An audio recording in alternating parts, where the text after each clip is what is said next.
So I made a poll asking what people wanted to see in terms of playthroughs going forward, and the top voted one by far was a playthrough of wasters living out in a post-apocalyptic landscape rife with pollution, toxic fallout, and strange, deadly creatures. If you're new to the channel, then you probably won't know that typically speaking, I don't do playthroughs or anything like that usually. I sort of do short videos taking a look at mods and going over what they do. I rarely delve into anything like a let's play. I just don't feel like I can be interesting for hours on end, and like hopefully this is different, and I think it will be.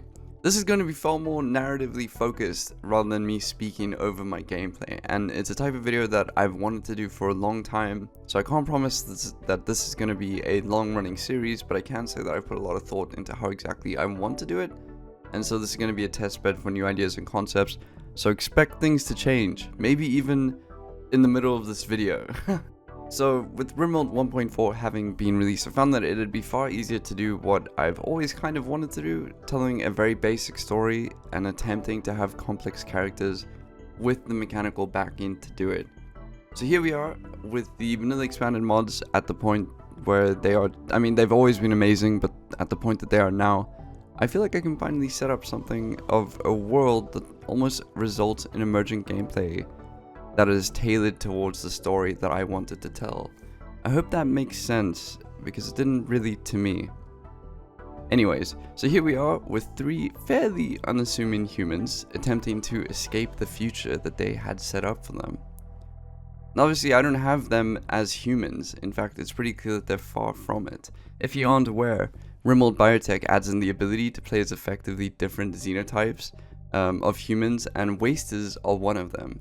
And so are cat girls. Anyways, these three have been genetically enhanced to be able to deal with the rampant pollution, fallout, and toxic waste that this planet is filled to the brim with. I've taken the waster xenotype and I have edited it a little bit, so I've given them jogger and some genes to help deal with the pain so that they can tank a bit more.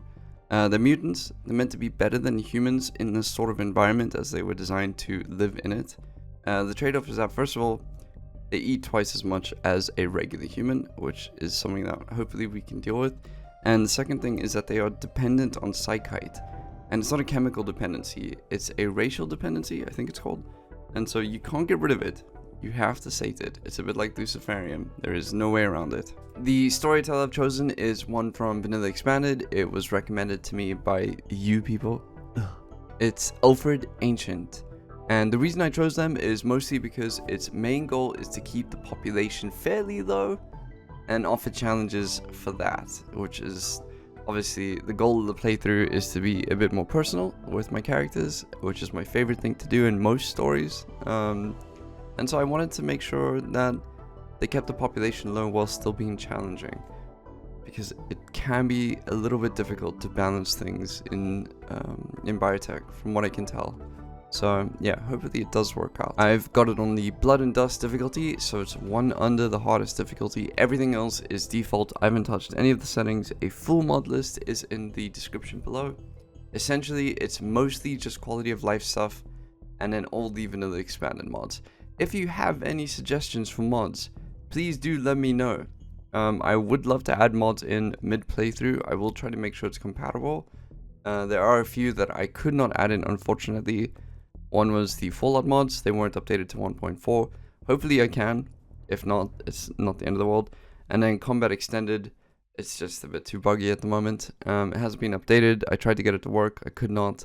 I like Combat Extended, I think it makes for great stories. But yeah, was not ready in time, unfortunately. Anyways, let's get to the bones of the story. The aim of this playthrough is to escape the planet. I know, it's so fresh. I've made a small story about how these three have essentially escaped the institution. Don't sue me, Todd, please. They're the big bads, or are they? Who knows? Who created the three main characters. Now they're trying to get the hell out of here before being recaptured, basically. There's no saves coming. If someone dies, they die. If he die, he die. Which will suck, because having human pawns on this world will be super difficult. You need a gas mask, basically, or a cloth mask, actually. But it's hot, incredibly hot, dry and polluted. So yeah, they stole what they could, which is just the default loadout in Rimworld. launched out of some escape pod, and got away from the institution. And the rest is up to us, I'd say. I will be looking for suggestions for the story in the comments, so please do comment some stuff. Maybe I'll take it.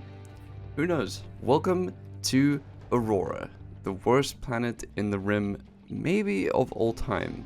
Filled to the brim with ashen skies, toxic waste, nuclear fallout, irradiated creatures, or genetically enhanced terrors. Who could tell? Within the planet lie several dark secrets, but it isn't always this bad, and it wasn't always this terrible. The story begins with our three escapees. We have BaRKy, Grandpa, and Tiger. BaRKy is the badass mechanic. They don't like guns. They're far more deadly without one than with one. I would not want to fight them. Next up is Grandpa, the ex-space marine, turned into a genetic experiment. Give him a gun, and he'll give you results. He's strong, still light on his feet, designed to be the best of the best though. And then finally we have Tiger, the youngster in the group, and the one who was originally taken as an experiment, the latest of the batch, and so somewhat also the freshest. He's the voice of reason in the group, and the one that handles things with diplomacy, not with weapons, when he can help it. Age-wise, funny enough, they're all in their late teens or early 20s, even though they don't look it. Due to the xenotypes and the way that they've been experimented on, they look far older than they actually are, which must be a pretty horrible feeling for them. They're also hideously ugly, but I suppose that's in the eyes of the beholder or whatever. I don't know, something like that. Anyways, they're beautiful. Welcome to our new home, though I suppose home is being generous. This place was rough.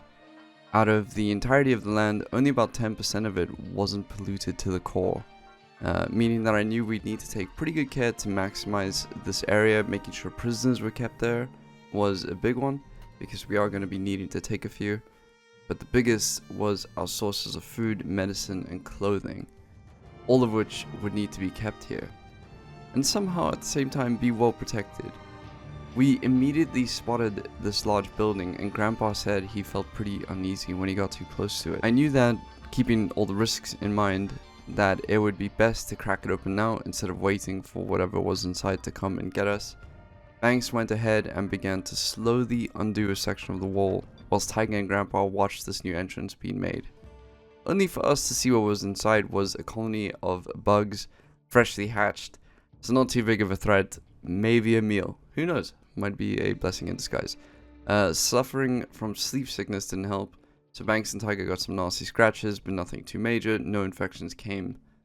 We took the room for ourselves, destroying this lone hive, and I had a pretty good feeling that this would be the start of our new home. Whatever the case, I'm not going to turn down a large hollowed building, even if it is covered in bug spunk. There was a prize, though, besides the bug spunk, of course, and it was a weapon of immense value. A persona weapon. I definitely thought at this point that we were the luckiest colonists ever. So BaRKy took up this fucking awesome sword and named it Casanova, which is just a dope name. Probably because of some weird movie she watched as a kid or something, I don't know. The blade cuts true and clean, and it cauterizes whatever it slices through. Some sort of lightsaber thing. This is not just a weapon, just by the way, as they all say. It's a tool for survival. And, you know, it looks fucking cool too, so. It was already hot, so the idea of having a mini lightsaber just made that prospect all the more toasty. Wink wink. So, of course, we saw the crypto sleeping capsules there. We figured some poor lost souls must reside inside. Unfortunately, it's our survival against theirs. So if they were to come out of these things aggressive, there's nothing we can do about that, unfortunately. BaRKy readied herself, Casanova in hand, and slowly opened the first of the capsules. Two friendly people came out. They seemed fine. They just wanted to leave. They were tired. It had been a long day. But a third man came out rambling incoherently. Angry, he started swiping at BaRKy. It didn't take long for BaRKy to hit back at him. And with one quick cut, BaRKy literally swiped him in two with the first slash of the blade. Brutal, man. Cauterized the wound too. Decapitation never looked so sexy. And the bonus is that he dropped some drugs too, which was, you know, hell yeah. Little celebration sniffy. So we took a little look over all the findings within this ancient building. There wasn't anything too high in volume, but there were some tech patterns on how to make artificial limbs and a device that grows all cultivated plants in the local area.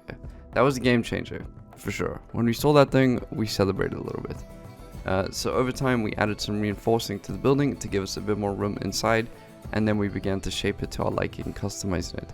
As I said earlier, this was a blessing in disguise, and this was indeed our new home. At least the beginning of it. After a pretty rough sleep, the next day began with optimism refreshed, I would say. Banks seemed pretty happy with her blade, though the whispers it gave off seemed to make the other two slightly nervous, a little bit uncomfortable. Tiger said it was a mistake keeping the blade, and that it should be thrown out or destroyed. Banks threatened to throw him out if he ever even suggested that again. Great. Grandpa, on the other hand, just wished that it didn't talk to her so much. He wants someone to talk to. But then again, he did speak to his guns awfully often. Tiger and Grandpa had begun to mine out the local iron source. Thankfully, it was right next to the new hub, meaning that travel times weren't too high. Whilst Banks went to go scout for places to begin growing crops for the new home. Rooms were somewhat of a priority, as sleeping outside couldn't be great for the lungs for anyone. But in particular, they didn't really like what they heard in the dark of the night. Whispers. But these definitely didn't come from Casanova. They came from something a bit stranger. With the voracious appetites of the three wasters, and I mean that genuinely, they eat a fuck ton every single day. Something had to be done about food fairly quickly.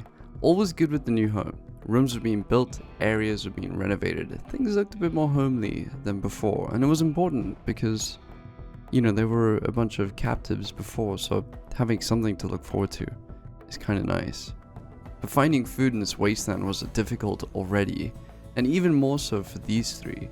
Life was rare, and since they can't really eat each other, technically, crop lines began to be drawn out as they took advantage of what little soil they could actually farm with. Not only did they need to make sure that they had food to survive, they also needed to make sure that they'd survive the summer, where nothing could grow, as well as make new clothes for themselves, medicine, and the much needed psychite drug that they were designed to require. All in all, these three were going to need to set something aside to make sure that they didn't only focus on their love of fighting, drugs, and combat, and put their collective minds towards ensuring that their farming skills were up to scratch.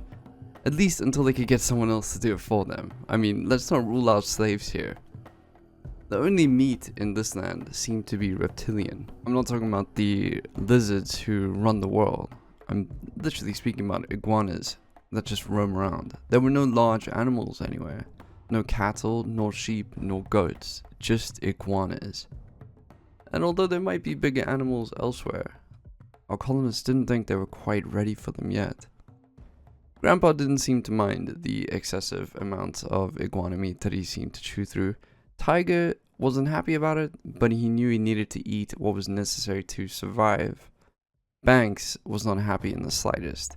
She wanted to eat well. She'd been eating dirt in captivity for ages. Surely she'd not need to do the same now that she's free. Either luckily or unluckily, those questions would need to be answered later though, as a raid had arrived, the first of many. At least, so they thought. Every faction for miles out would have seen their landing pods arriving on the earth, hitting the ground and erupting in this massive fireball. And every single faction nearby would want to come and take a look and see what exactly took place. Especially considering that it wasn't overly rare for a whole bunch of futuristic tech to land into the ground. And this could be heralded as stuff from the gods, or it could just be another Tuesday for some sufficiently advanced colonies. This young man was no different though. A tribal human named Asbabor. With a name like that, his mother loved him. He took it on himself to raid our nameless colony. He only had one weapon on him, besides the sheer amount of bravery or stupidity. And that was an axe, a bronze axe. He somehow rocked up with 3 hippos who also seemed to have rotted for some reason. An axe is a powerful weapon, and an even more powerful tool in the right hands. I'm sure Asbabor thought he could do some damage. We had a sword designed thousands of years into the future that could talk to people, and it slices through stone like butter. Banks went out to meet him in combat, and she chose to give him a fair fight, should he wish for one. I mean, how fair can it possibly be when you have a lightsaber versus a dude with an axe? I mean, unless it's a lightsaber axe. But anyways, it was meant to be a fair fight, okay? So they go out to fight. The fight didn't last long, however. In fact, all it took was one swipe from Banks to disarm him. And this was a relatively clean disarm too. The axe was hit, it fell to the ground, and you'd think the fight was over then. Though he didn't give up the fight. Asbabor pressed on, diving at her at first, and then attempting to swing with his fists. Nothing seemed to faze Banks though, as she lowered her blade slightly and sliced through one of his toes, chopping one of his left foot toes off like a grape off the vine. Did I really write this? Wow. Anyways, it went rolling in the sand. Asbabor thought this was preposterous, and so he fainted. He was swiftly taken prisoner, perhaps an answer to the food woes. Not like that, you degenerate. I mean, he could take care of the farming if he gets recruited. They're not gonna eat him. This is not one of those colonies. Anyways, if only he could be persuaded to forget his old tribal life and join in with the new world of pollution, smog, and factories. The colony seemed to be safe, at least for now. I mean, obviously, this is Rimworld. Who the hell knows? Though Asbabor fought valiantly, he was a little threat to the trained Banks, who was bred to be the best fighter possible. The external danger was vast, but it wasn't represented by people like Asbabor. It was those beyond who the Wasters would need to heed the most, the institution in particular. But for now, things seemed to be in the clear. The biggest issues were very much internal, not external, at least as much as they thought. Casanova whispered his thoughts to Banks constantly. Whatever it was saying was never clear. Could be pretty kinky. She became more and more of a recluse as time went on. Tiger did what he could to console her, but was turned away constantly, forcing him to instead choose to focus on Asbabor, making sure that the pollution didn't kill the man before he could be put to good use. Grandpa loved guns, and shooting guns, and beer. So he was pretty happy, just going through the colony's drug supply. Grandpa was sated for now, but ultimately time would tell what would come next, triumph or defeat. But those thoughts were put aside for now. There were celebrations that evening. Perhaps there was some hope somewhere. Hey, thank you very much for making it to the end of the video. It's really awesome of you. I've got a Discord server that's free for all to join if you'd like to come and have a chat with me or anyone else. And I've also opened up a Patreon page to help fund my videos, so if any of those interest you, please go ahead and take a look at the description. Have a great day, and thank you very much for watching.